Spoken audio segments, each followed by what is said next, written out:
नमस्कार दोस्तों, कैसे हैं आप सब लोग। आशा करता हूँ अच्छे होंगे। आज हम बात करते हैं खांसी के बारे में।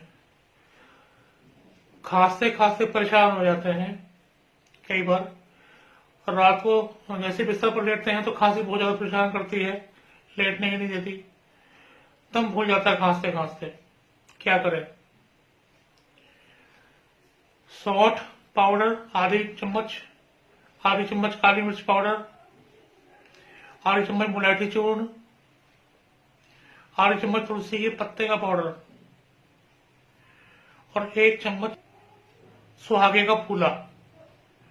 इन सबको मिक्स कर लीजिए और जितना ये बैठता है इसका डबल, जितना ही इसके वजन के बराबर मिश्री मिला लीजिए।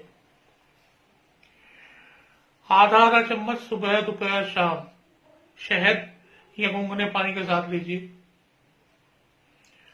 तो आराम मिल जाएगा। पहले दिन से ही, पहली खुराक से आराम मिलेगा। करके देखिएगा। अच्छा लगे तो मुझे कमेंट कीजिएगा, मुझे लाइक कीजिएगा, इस वीडियो को लाइक कीजिएगा।